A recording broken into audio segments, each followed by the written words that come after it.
Alors, les Russes mangent les enfants. Mais ils violent des bébés et ils mangent les enfants.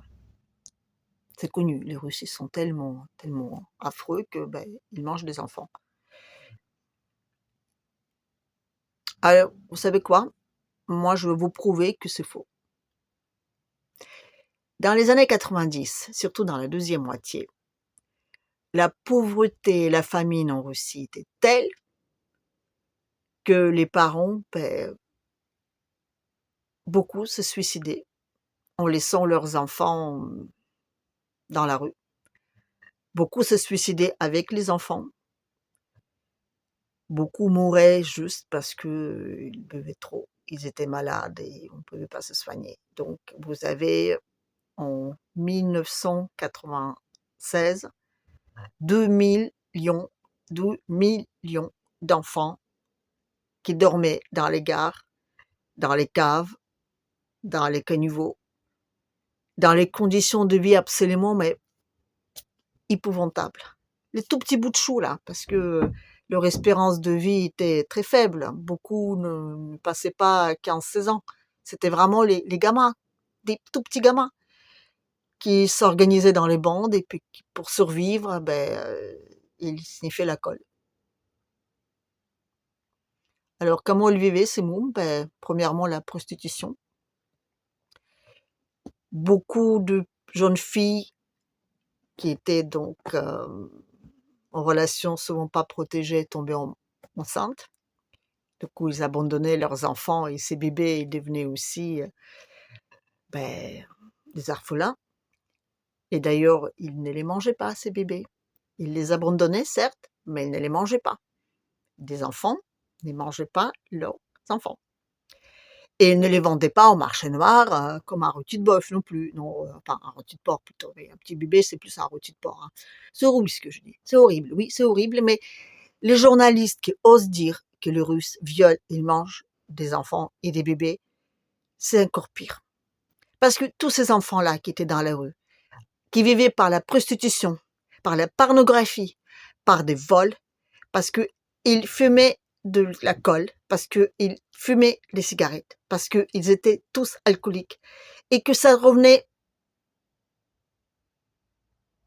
c'était pour l'Occident, ils s'en foutaient. Ils s'en foutaient, et peur de moi, il était où l'UNESCO là à l'époque? Où l'UNESCO là qui est en train d'essayer de sauver les enfants de l'Ukraine? Il était où? Non, non, non, personne ne voulait s'occuper de ces mômes. Alors tu as des garçons qui disent, bah oui, il y avait des messieurs gentils qui venaient et qui nous demandaient de venir vers eux parce qu'ils disaient, je vais te laver, je vais te nourrir et puis on va prendre quelques photos. Et ces mômes qui revenaient à plusieurs fois pour prendre ces petits quelques photos. Les petits blonds là, bien mignons. Vous pensez que c'était que pour des Russes les photos? Vous croyez vraiment?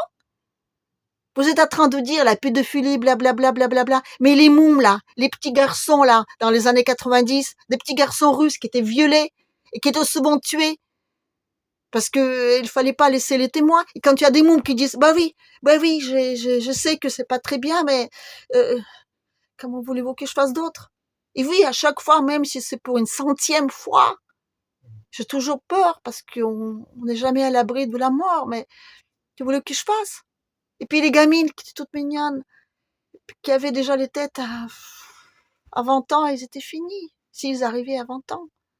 Et les petits bouts de choux comme ça, les petits bouts de choux, 5-6 ans, ils étaient tous avec la plaque au bec. Ils étaient fumés tout. Ça posait de problème aux personnes. Quand ils avaient de l'argent, ils disaient quand on avait de l'argent, on achetait un peu de manger, puis après on achetait de la colle. Ils dépensaient tout pour la colle. Ils disaient quand on rentre dans la colle, on peut rien faire. Ils fumaient tous, ils avaient tous leur vieux sac là, puis ils fumaient parce qu'ils disaient, ben oui, ça nous faisait rêver. Et personne en Occident s'occupait de ces enfants. Personne. Je vous assure. Il y avait une telle famine, et puis les enfants mouraient, et oui, il y avait des gens qui venaient, il y avait des gens qui aidaient, mais ils disaient, mais ces enfants-là, ils sont perdus, ils n'ont qu'une discipline, ils vivent dans la rue, ils sont abandonnés eux-mêmes, on ne peut rien faire avec eux. Et puis, ceux qui pouvaient pas se prostituer, ils volaient.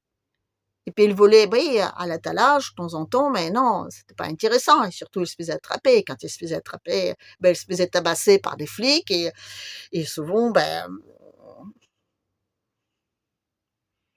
il y avait un gamin qui racontait que qu'un flic l'a arrêté et qu'il a trouvé la colle dans ses poches et puis il balançait la colle là, sur les visages. Alors, il passait beaucoup de temps à essayer d'enlever cette colle avec la peau qui était collée dessus. Le pauvre, il pleurait, mais qu'est-ce qu'il voulait que je vous dise? Voilà, la cruauté des gens, oui, oui, la cruauté des gens, elle n'a pas de limite, mais personne ne s'occupait de ces mômes. En excédent, personne. On les a utilisés, oui, on les a beaucoup utilisés. Mais alors, il y avait aussi donc des vols et surtout il y avait des vols sur des vieux. Oui, parce que les gamins, quand il fallait vraiment se procurer de l'argent, ils guettaient les vieux qui allaient chercher leur retraite, des grands-mères ou des grands-pères, surtout des grands-mères. Et puis ils s'attaquaient à 5-6 comme des petits chiots là, comme ça. Et puis ils tabassaient la grand-mère, ils lui volaient son argent, elle se sauvait. Alors, vous savez, quand vous avez des mômes qui tabassent les enfants, on n'est pas toujours hyper cool avec ces mômes. Donc, oui, quand la police n'était pas gentille avec eux, ça se comprend. Tout ça, ça se comprend. Et ça se comprend aussi quand vous voyez des mômes de 5-6 ans qui fument, qui se droguent, qui boivent de l'alcool et qui vont se prostituer juste pour se payer ça. Ça se comprend aussi, je suis désolée. Et quand vous avez ces mômes qui disaient parfois ils avaient des vêtements qu'on leur été donnés, ces vêtements, ou ils les vendaient, ou pire, ils se faisaient valer parce que, voilà, ils se tabassaient entre eux. Et puis en même temps, ils avaient une grande tendresse entre eux. Ils se soutenaient tout en se faisant mal en même temps. Et puis ces mômes, ils n'avaient aucun espoir. Ils étaient tous là à la gare. Regardez, il y a un film qui est formidable, ça s'appelle Les enfants de la gare de Leningrad. On le trouve plus là sur YouTube, on le trouve sur Routube. Je pourrais vous mettre un lien, mais je pense qu'il sera supprimé parce que l'Occident n'aime pas trop quand on montre vraiment la vérité au monde. Mais en revanche, on montrait bien des documentaires sur les petits-enfants de Poutine, un documentaire qui était filmé en 2002, donc juste quelques années après l'histoire dont je vous raconte. Ces enfants étaient repris et ils étaient mis dans les camps pas de discipline, non, mais on dirait sous l'armée. Oui, les enfants, on les apprenait la discipline, on les apprenait le respect, on les apprenait le maniement. Oui, ces enfants, ils savaient se battre, mais on les apprenait à se battre d'une façon contrôlée. Et là, tu as des journalistes français qui filment ça en disant que regardez à quel point c'est cauchemardesque. Il n'y en a pas un qui relève que quand il y a un gamin qui dit oui, dans ma classe, le gamin il a 11 ans à peine, il dit dans ma classe, on n'est que 3, on n'a pas fumé, on n'a pas boire. Il n'y a pas un journaliste qui soulève ça. C'est normal. C'est normal. Les autres, ils sont normaux, ceux qui fument et qui picolent. Lui, il n'est pas normal puisqu'il est dans un camp de militaire. Il va devenir le méchant poutinien, le soldat qui va aller à lui, à son tour, manger et violer les petits-enfants. Vous croyez que c'est sérieux? Mais je suis désolée, non, c'est pas sérieux. C'est pas sérieux. Et c'est pas sérieux aussi qu'il y a des mômes qu'on enlève de l'Ukraine, qui étaient dans les sous-sols, qui étaient dans les caves. Ces enfants-là, ils n'avaient pas de parents. On les enlève 2 ans de bombardement et qu'est-ce qu'on fait? On porte plainte contre Poutine parce qu'il sauve ses mômes. Et on dit ces pauvres enfants volés. Mais pardon, je suis pas d'accord avec ça. Je suis pas d'accord. Et je suis pas d'accord avec les faits qu'on... Je suis désolée. Mais vous avez le tout petit bout de chou de 5 et 6 ans avec la cloque au bec et qui raconte qu'il y a des gentils messieurs qui viennent les chercher pour prendre des photos et qu'ils flippent parce qu'ils sont pas sûrs qu'ils vont revenir vivants et que l'UNESCO,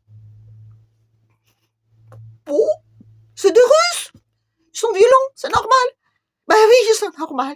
Ils sont normaux parce qu'ils n'avaient rien à bouffer. Ils n'avaient pas de travail. Ils n'avaient pas de quoi nourrir leur môme. Ils n'avaient pas de quoi nourrir eux-mêmes. La seule chose qu'ils pouvaient faire, c'est de picoler, picoler, picoler et de survivre. C'est le plus grand nombre d'enfants des enfants de suicide entre des parents, mais aussi entre des enfants. C'est le plus grand nombre de meurtres entre des enfants. Aujourd'hui, ça n'existe pas. Non, ça n'existe pas. La Russie, aujourd'hui, il y a plus d'enfants qui dorment à la gare. Il y a plus d'enfants qui dorment dans les sous-sols. En Russie, non. En Ukraine, si. En Russie, non. En Russie, il n'y a pas ça. Mais pour autant, on dit qu'il est russe. Il mange les bébés et il viole des bébés. Oui. Tout le que je vous dise à ça. je suis désolée, mais alors, jusque-là, j'ai pas demandé ni de j'aimer, ni de partager les vidéos, mais là, quand même, que cette langue fourchue de ces journalistes qui osent de critiquer des gens qui sauvent des orphelins pour dire que c'est scandaleux, eh ben, non, non, non. Donc, voilà, je suis désolée, les Russes ne mangent pas les bébés. Et ils ne les violent pas non plus. En tout cas, oui, oui, oui, il y a toujours des salauds. Il y en a toujours, il y en aura toujours. Mais vous savez, pour ces salauds-là, c'est qu'en face, il y avait des gens qui étaient prêts à payer cher pour ces vidéos et pour ces photos. Très cher. Et ces gens-là, c'était pas forcément de Russes. Alors soyez gentils, l'hypocrisie là, assez quoi. Donc je veux bien que les Russes soient des monstres, mais ils ne sont pas les seuls. Voilà. Donc je vous remercie et à la prochaine.